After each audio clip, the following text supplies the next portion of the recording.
ಸ್ನೇಹಿತರೆ, ಗಿಚ್ಚಿ ಗಿಲಿಗಿಲಿ ಖ್ಯಾತಿಯ ಪ್ರಶಾಂತ್ ಗೌಡ ಕೃತಿ ಗೌಡ ಎಂಬುವರನ್ನ ಮದುವೆ ಆಗ್ತಿರುವ ವಿಚಾರ ನಿಮ್ಗೆ ಗೊತ್ತೇ ಇದೆ. ಕಳೆದ ಏಪ್ರಿಲ್ 20ರಂದು ಕೃತಿ ಗೌಡ ಪ್ರಶಾಂತ್ ಗೌಡ ಅವರ ಎಂಗೇಜ್ಮೆಂಟ್ ಅದ್ದೂರಿಯಾಗಿ ನಡೆಯಿತು. ಹೂ ಮುಡಿಸುವ ಶಾಸ್ತ್ರ, ಎಂಗೇಜ್ಮೆಂಟ್ ವಿಡಿಯೋ, ಫೋಟೋಗಳನ್ನ ಹಂಚಿಕೊಂಡ ಮೇಲೆ ಕೆಲವರು ಇನ್ಸ್ಟಾಗ್ರಾಮ್ ನಲ್ಲಿ ಕೀಳು ಮಟ್ಟದ ಕಾಮೆಂಟ್ ಗಳನ್ನ ಮಾಡಿದ್ದಾರೆ.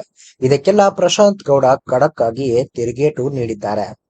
ಪ್ರಶಾಂತ್ ಗೌಡ ಕೃತಿ ಗೌಡ ಅವರ ಎಂಗೇಜ್ಮೆಂಟ್ ಫೋಟೋಗಳು ಮತ್ತು ವಿಡಿಯೋಗಳನ್ನ ಕಂಡು ದುಡ್ಡು ಇರೋರನ್ನ ಲವ್ ಮಾಡ್ತಾರೆ ಅನ್ನೋಕೆ ಇದೇ ಕಾರಣ.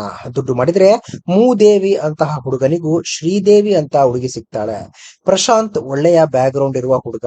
ಜೀವನದಲ್ಲಿ ಪ್ರಶಾಂತ್ ತುಂಬಾ ಚೆನ್ನಾಗಿ ಸೆಟಲ್ ಆಗಿದ್ದಾರೆ. ಅದಕ್ಕೆ ಚೆನ್ನಾಗಿರುವ ಹುಡುಗಿಯೇ ಸಿಕ್ಕಿದ್ದಾಳೆ ಅಷ್ಟೇ. ಗುರು, ನಿಮ್ಮ ಅಪ್ಪ ಅಮ್ಮ ಕಾಸು ಮಾಡವ್ರೆ ಅಷ್ಟೇ, ಅದಕ್ಕೆ ಬೆಲೆ ಅಂತೆಲ್ಲ ಕೆಲವರು ಕೀಳು ಅಭಿರುಚಿಯ ಕಮೆಂಟ್ಸ್ ಮಾಡಿದ್ದಾರೆ. ಇದು ಪ್ರಶಾಂತ್ ಗೌಡ ಅವರ ಮನಸ್ಸಿಗೆ ತುಂಬಾ ಬೇಸರ ತಂದಿದೆ. ಅಷ್ಟಕ್ಕೂ ಇದಕ್ಕೆ ಪ್ರಶಾಂತ್ ಗೌಡ ಹೇಳಿದ್ದೇನು, ನಮ್ಮದು ಲವ್ ಕಮ್ ಅರೇಂಜ್ ಮ್ಯಾರೇಜ್ ಆಗಿದೆ. ಕಳೆದ 5 ವರ್ಷಗಳಿಂದ ನಾವಿಬ್ರು ಪರಸ್ಪರ ಪ್ರೀತಿಸ್ತಿದ್ವಿ. ಈಗ ಮನೆಯವರನ್ನ ಒಪ್ಪಿಸಿ ಮದುವೆ ಆಗ್ತಿದ್ದೀವಿ.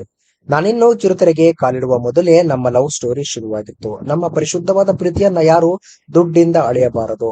ಪವರ್ ಆಫ್ ಮನಿ ಅಂತೆಲ್ಲ ಕಮೆಂಟ್ ಮಾಡ್ತಾರೆ, ಆದ್ರೆ ನಮ್ಮದು power of heart, power of love ಎಂದು ವಿಜಯ ಕರ್ನಾಟಕ ವೆಬ್ ಜೊತೆಗೆ ಮಾತನಾಡುತ್ತಿದ್ದಾಗ ಟ್ರೋಲ್ ಮಾಡಿದವರಿಗೆ ತಿರುಗೇಟು ನೀಡಿದ್ದಾರೆ ಪ್ರಶಾಂತ್ ಗೌಡ. ನಾನು ಆಗ ಮನೆಯಲ್ಲಿ ಜಗಳ ಮಾಡಿಕೊಂಡು ಮನೆ ಬಿಟ್ಟು ಚಿಕ್ಕ ರೂಮಿನಲ್ಲಿ ಇದ್ದೆ. ಆ ಸಮಯದಲ್ಲಿ ನನಗೆ ಪರಿಚಯ ಆದವರು ಕೃತಿ ಗೌಡ. ಪಾಪ ಅವರಿಗೆ ನನ್ನ ಬ್ಯಾಕ್ ಗ್ರೌಂಡ್ ಬಗ್ಗೆ ಏನೂ ಗೊತ್ತಿರ್ಲಿಲ್ಲ. ನನ್ನನ್ನ ಮದುವೆ ಆಗ್ತೀರಾ ಅಂತ ನಾನು ನೇರವಾಗಿ ಕೃತಿ ಬಳಿ ಪ್ರಪೋಸ್ ಮಾಡಿದ್ದೆ. ಆಗಸ್ಟ್ 15, 2021ರಂದು ಕೃತಿ ನನ್ನ ಪ್ರಪೋಸಲ್ ನ ಒಪ್ಕೊಂಡ್ರು. ಆಗ ನಾನಿನ್ನು ಇಂಡಸ್ಟ್ರಿಗೂ ಬಂದಿರ್ಲಿಲ್ಲ. ನಾವಿಬ್ರು ಮನಸಾರೆ ಪ್ರೀತಿಸಿ ಮದುವೆ ಆಗಿದ್ದೀವಿ ಅಂತ ಪ್ರಶಾಂತ್ ಗೌಡ ತಿಳಿಸಿದ್ದಾರೆ. ಇನ್ನು ದುಡ್ಡಿಗೆ ಮಹತ್ವ ಕೊಡುವ ಹಾಗಿದ್ರೆ ಪ್ರೀತಿ ಅನ್ನೋದೇ ಇರ್ತಿರ್ಲಿಲ್ಲ. ಕೆಲವರು ನಾನು ಕಪ್ಪು, ಹುಡುಗಿ ಬೆಳ್ಳಗೆ ಇದ್ದಾಳೆ ಅಂತೆಲ್ಲ ಹೇಳ್ತಾ ಇದ್ದಾರೆ.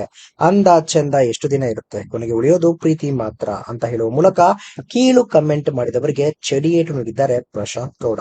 ಸ್ನೇಹಿತರೆ, ಪ್ರಶಾಂತ್ ಗೌಡ ಅವರ ಈ ನೇರ ಮತಿಗೆ ನಿಮ್ಗೆ ಏನು ಅನಿಸುತ್ತೆ ಕಾಮೆಂಟ್ ಬಾಕ್ಸ್ ನಲ್ಲಿ ತಿಳಿಸಿ. ಸ್ನೇಹಿತರೆ, ವಿಡಿಯೋ ಇಷ್ಟ ಆಗಿದ್ರೆ ಲೈಕ್ ಮಾಡಿ, ಶೇರ್ ಮಾಡಿ, ಚಾನಲ್ನ ಸಬ್ಸ್ಕ್ರೈಬ್ ಮಾಡಿ. ಹಾಗೆ ಬೆಲ್ ಐಕನ್ನ ಕ್ಲಿಕ್ ಮಾಡಿದ್ರೆ ಹೊಸ ವಿಡಿಯೋನ ನೀವು ಮಿಸ್ ಮಾಡೋದೇ ಇಲ್ಲ. ಮುಂದಿನ ವಿಡಿಯೋದಲ್ಲಿ ಭೇಟಿಯಾಗೋಣ. ಧನ್ಯವಾದಗಳು.